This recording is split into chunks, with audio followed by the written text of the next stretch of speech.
Hello, welcome back to the Malarium. We are a resource hub for teachers and students of Latin and Greek. Today I'm going to be talking to the teachers today. I'm going to give you 3 tips for managing your classroom a little bit better. I think the tips can be generally applied to teachers in general, but I wrote them from the standpoint of a Latin teacher, so just keep that in mind, I guess.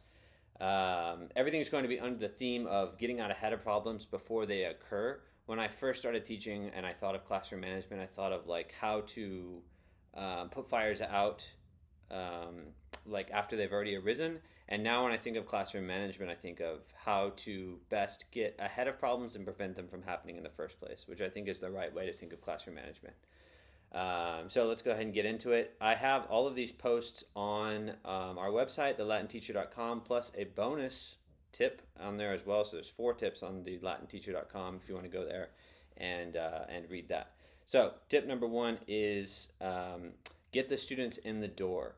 One really charged environment where misbehavior is likely to happen is when kids are really like compact together in close confinement. And one place where that often happens, at least in my experience, is in the hallway in the passing period when students are waiting to get let into a room.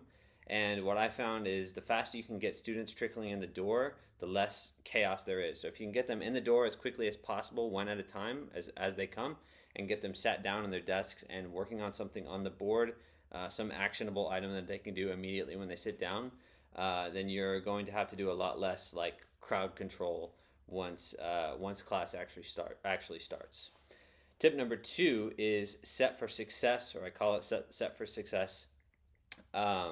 And I call it that because of my particular experience of something that happened to me. But it's really the idea is to not give students tasks that you know they're going to fail at or that you are fairly certain you will be disappointed in. And the thing that happened to me that made me realize this is a good general precept is I had a first period class where when the students came in, the desks were not arranged the way I wanted them because the 6th period teacher the previous day had the desks arranged in a different way. And so what I used to do is I would have the kids come in and move the desks. I would have the kids move the desks. And chairs were like stacked on top of desks. And so when the kids came in, they were pushing tables and chairs were falling down and it was really loud. And then like as things got louder, kids would get louder and like start jumping and hollering, and it was just kind of like it was just a really charged environment for misbehavior, let's say. And I was always kind of just like really baffled by how poorly they arranged the desk. So the way I solved this was getting out ahead of the problem. I would just come in a little bit early and arrange the desks myself, and it saved me a whole lot of stress, honestly.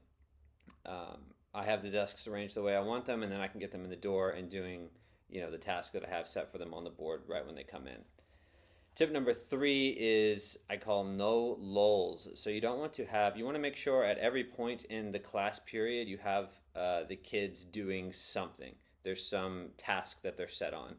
That doesn't necessarily mean that you're instructing the entirety of the class, because a lot of times you put kids on like different activities or doing something, but you want to make sure that that's always clear to students in the actual like class time. So for example, you want to avoid like stopping to take care of something on your own, even something as simple as writing on the board. Before you write on the board, you might set the kids on a task.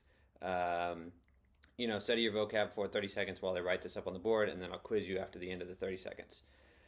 So that gives them something to work on, and they're not tempted, or they'll be tempted, but they have a much more clear expectation that's set that you want them doing while you write your notes on the board, or while you write whatever exercise you want them doing next on the board. Or say you have to look something up on your computer, even just like a lapse of 5, 6, or a gap of 5, 6, 7 seconds, kids are going to start talking to each other. And it's much, much, much harder to rein students back in after they've already kind of been let loose than it is to just always have kids like doing something that you want them doing. So those are the 3 tips that the Malarium's offering today. Again, there's a bonus post if you go to the latinteacher.com. A bonus tip if you go to the latinteacher.com. You can check that out. Hopefully this has been helpful for you, and we'll see you next time.